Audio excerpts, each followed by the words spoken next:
All right, it's been sitting for about 5 minutes. So let's see. Hey guys, welcome to another video. In today's video, it's actually going to be another short DIY.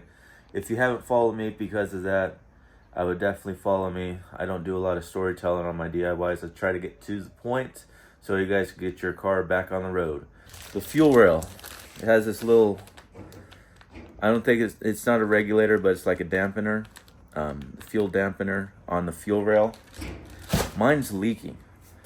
So you might want to look underneath your fuel rail, see if it's leaking. If it is, I think either way, I think it goes bad.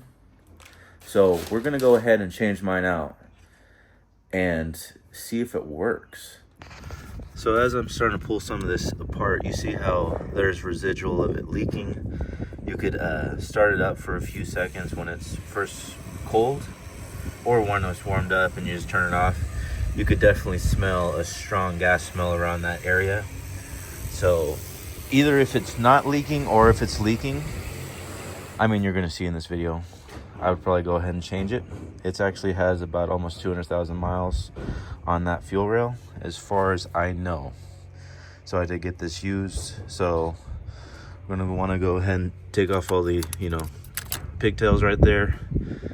Pull this wiring back, take off the 212s and that 10, and we're gonna need something to disconnect the fuel line on that end.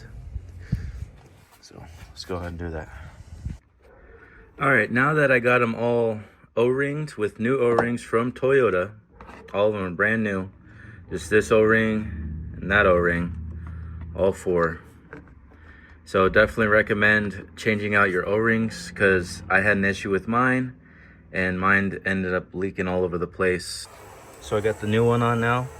Just tighten up the 212s like I was saying, and the 10 right there on the corner for the line support. For the fuel line disconnect, I didn't actually have the right tool.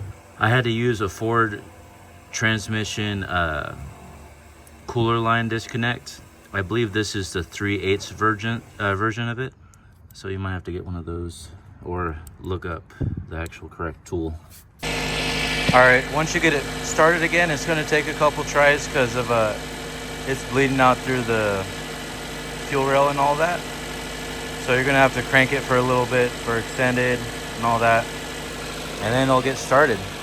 So let's go see if it has a hard start when it's hot now. So hopefully when it's hot, it starts immediately. All right, so I got it all nice and hot. We're gonna go ahead and shut it off and wait a few minutes to test to see if that we have cured the issue of it having a hard start while it's hot.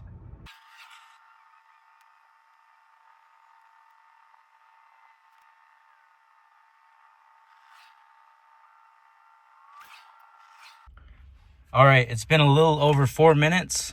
I'm gonna go ahead and turn all this off, roll down the window here. And this is gonna be the first start of it after it being hot. Wow. And it started right up. Let's see.